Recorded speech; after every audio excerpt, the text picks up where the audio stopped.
नमस्कार मित्रांनो, उद्या लिंब या ठिकाणी ओपनचं भव्य दिव्य असं मैदान होतं आहे. या ओपनच्या मैदानामध्ये महाराष्ट्रातील टॉपचे नंदी पळताना दिसतील आपल्याला. आणि हे टॉपचे नंदी कोणकोणते असतील, कोणासोबत असतील, अंदाजित पैरे बघूया, संभावित पैरे बघूया. पैरे कधी खरे होतील कधी नाहीसुद्धा, कारण की 22 तारखेच्या मैदानामध्ये सगळेजणं पळणार आहेत टॉपचे. त्याच्यामुळे आणि नाशिकला जाईन का नाही काय सांगू शकत नाही. लांब आहे, आपल्यापासून लांब आहे, 350 किलोमीटर लांब आहे. त्याच्यामुळे जाईन का नाही याची बाबत थोडंसं प्रश्नचिन्ह आहे. डोक्यात जर आलं तर गेलो, नाही तर नाही. बघूया काय होतं आहे. बघूया, एक 10 पेरे मी तुम्हाला सांगितलेले आहेत अंदाजित. अजून एक 10 पेरे जे आहेत ते त्या चॅनलवर सांगितले. आता ह्या चॅनलवरती 10 अंदाजित पेरे कोणकोणते असू शकतात. 1 नंबरचा पहिरा उद्या कोण असू शकतो. 1 नंबरचा पहिरा जो आहे तो उद्याच्या मैदानातील बकासूर आहे. उद्या तर आला 100% मित्रांनो येईल त्या फाटीवरती. तो बकासूर खूप वेळा पळालेला आहे आणि बकासूरचं रेकॉर्ड मला असं वाटतं की चांगलं आहे त्या फाटीवरती.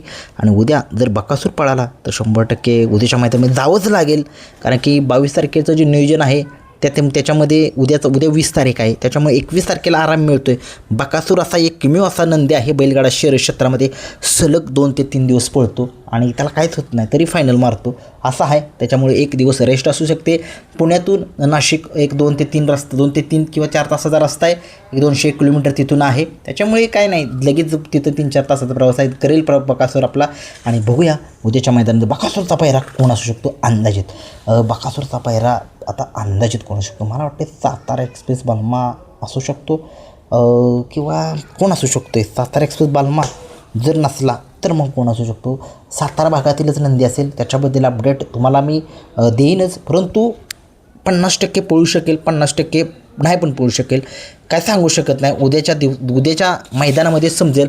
आता सगळे म्हणतील की कमेंट्समध्ये म्हणतील की पळणार नाही, सांगू शकत नाही मित्रांनो. बऱ्याच वेळा असं झालं आहे बकासूर ज्यावेळेस मैदानामध्ये नाही पळत म्हणतायत आणि पळायला असतोच, आणि असं खूप वेळा झाले. आणि उद्याच्या ज्यावेळेस मैदानामध्ये कोणकोणते नंदी आले याच्यावरती लक्ष राहील. तुम्हाला अपडेट 100% मी देईनच. नक्की येणार आहे का नाही त्याच्यावर खात्रीशीर अपडेटलासाठी व्हिडिओवरती वॉच राहा, लाईक करा, शेअर करा, सबस्क्राईब करा. हाईपचं बटन आहे ते हाईपचं बटन दाबा, म्हणजे लोकांच्यापर्यंत व्हिडिओ जो आहे तो माझा जाईल. बकासूरचा पैरा मला वाटते 7 तारीख बलमा आहे. बघूया काय होते काय नाही. 2 नंबरचा पैरा पेठकरांचा राजा एखाद्या वेळेस असण्याची दाट शक्यता आहे, किंवा जर उद्याच्या मैदानामध्ये नाही पळाला तो पेठचा राजा MM नानांचा, तर तो मला वाटतं की मग त्या ठिकाणी पळू शकतो नाशिकच्या ठिकाणी. बघूया, सगळ्या महाराष्ट्राला माहीत आहे काय नंदी आहे हा, कशा पद्धतीचा पळ आहे, पब्लिकचा बादशाह आहे तो, दोन्ही खांदी पळतो तर पळतो. आणि हा मला वाटते पेठचा राजा आबासाहेब डोंगरे यांच्या नांद्यासोबत पळताना दिसू शकेल. मला वाटते अंदाजित पैर आहे, मी अंदाज सांगतो मित्रांनो, एक माझ्या मनाचा अंदाज सांगतोय. ही जोडी पळायला पाहिजे, सांगू शकत नाही, काही होऊ शकतं. हे बैलगाडा शर्यत क्षेत्र आहे.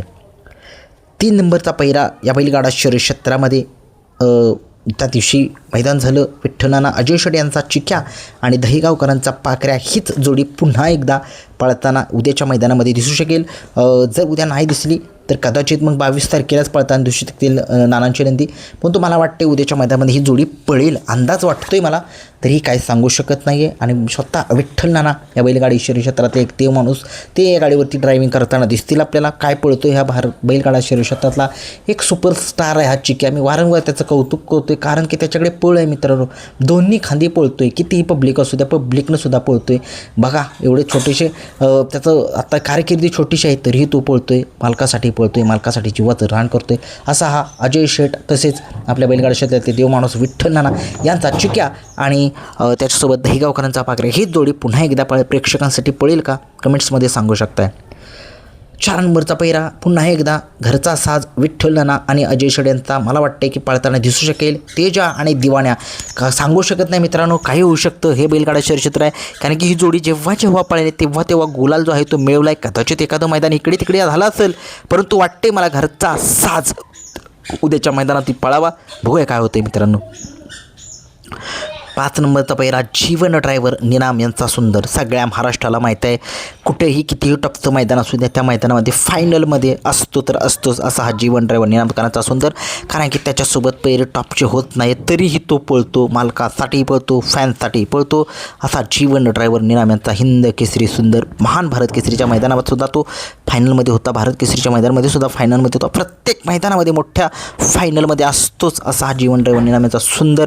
हा सुंदर मला वाटते कोणासोबत पळताना दिसू, मला वाटते लारासोबत पळताना दिसू शकेल. लारासुद्धा सगळ्या महाराष्ट्राला माहिती आहे, आता सध्या महाराष्ट्रातील एक टॉपचा नंदी आहे आणि तो सुद्धा चांगली कामगिरी करतो आहे. त्या प्रत्येक मैदानामध्ये तो सुद्धा गुलाल हा मिळवतो आहे. एक चांगला नंदी, बघूया काय होते काय नाही.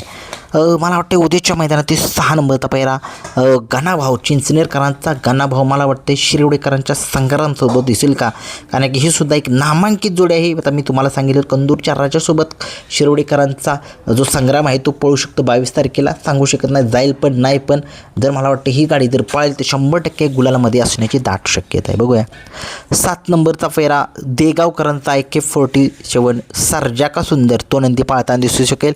हा नंदी आपल्याला जो आहे तो जीवा या नंदीसोबत पाळताना दिसेल. एक नामांकित पैरा हा सुद्धा, बघूया काय होते. 18 नंबरचा पैरा कान्हा आणि शंकर, ही एक जोडी सातारचीच आहे. प्रत्येक मैदानामध्ये ही सुद्धा चांगली जोडी कामगिरी करते आणि त्या कामगिरीच्या जोडावरती जी आहे ती गुलाल ही मिळवती जोडी. बघूया उद्या काय होते काय नाही. 17 नंबरचा पैरा धामणेरकरांची आण बाण शाण असा हा स्वराज 855. खूप दिवस झालं या नंदीला सुद्धा गुलाल जो आहे तो मिळत नाही आहे मित्रांनो. या मालकाचा, स्वराजच्या मालकाचा संघर्ष खूप आहे, खूप एक चांगलं व्यक्तिमत्व आहे ते, आणि खरंच आज स्वराज उद्याच्या मैदानामध्ये पळावा, महाराष्ट्राची इच्छा आहे, पळेल मला वाटते. आणि हा कोणासोबत पळाला, मी वारंवार सांगतो मित्रांनो, स्वराज आणि रायबाकिनीकरांचा ही जोडी फोडू नका. ही जोडी जर एकत्र पळाली तर 100% चांगली कामगिरी करते. गाडीवरती सुमित ड्रायव्हर पाहिजे, कारण की सगळ्या महाराष्ट्राला माहिती आहे की निकरांचा रायबा जो आहे तो सुमित ड्रायव्हर काय पळवतात, त्याला चांगले व्यवस्थितरित्या पळवतात. आणि स्वराज आत्ता सगळ्या महाराष्ट्राला माहिती आहे तो एक सुपरस्टार आहे, परंतु काही झालं त्याचे थोडेसे बॅकफूटवरती गेला आहे स्वराज, आणि 100% बॅकफूटवरून तो फ्रंटवर लवकरच येईल. तो सुद्धा एक नामांकित नंदी आहे आणि त्यानेसुद्धा हिंद केसरी आहे, त्यालासुद्धा माहिती आहे मोठ्या मैदानामध्ये कसं पळायचं. ओपनच्या मैदानामध्ये कदाचित उद्याच्या मैदानामध्ये किन्हीकरांचा रायबा आणि स्वराज ही गाडी जर पळाली 100% सांगतो मित्रांनो ही गाडी फायनलमध्ये असेल. आणि बघूया काय होते, शेवटी आपण एक अंदाज सांगू शकतो मित्रांनो.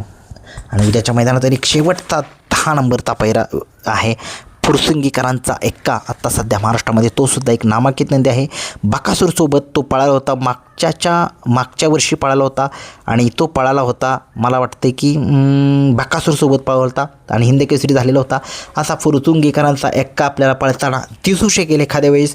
ओगलेवाडीकरांचा तेजा, आणि बघूया ही सुद्धा एक नामांकित जोडी असेल उद्याच्या मैदानामध्ये. बघूया, हे माझे एक अंदाजित 10 पैरे आहेत. अंदाजित 10 पैरे त्या ठिकाणी सांगितले, अंदाजित पैरे या 10 ठिकाणी या ठिकाणी सांगितलेले. बघूया मैदान जे आहे ते ओपनचं मैदान आहे आणि बघूया महाराष्ट्रातली कुठली नंदी उद्याच्या मैदानामध्ये पळताना दिसतील. सगळ्यांची उत्सुकता एक पणाला लागलेली आहे. लाईव्ह लॉट जे आहेत ते आज संध्याकाळी एखाद्या वेळेस निघाले नाही P3 लाईव्ह चॅनलवरती तर कदाचित उद्याच्या मैदानामध्ये आपल्याला पळताना उद्या दिसतील लाईव्ह लॉट.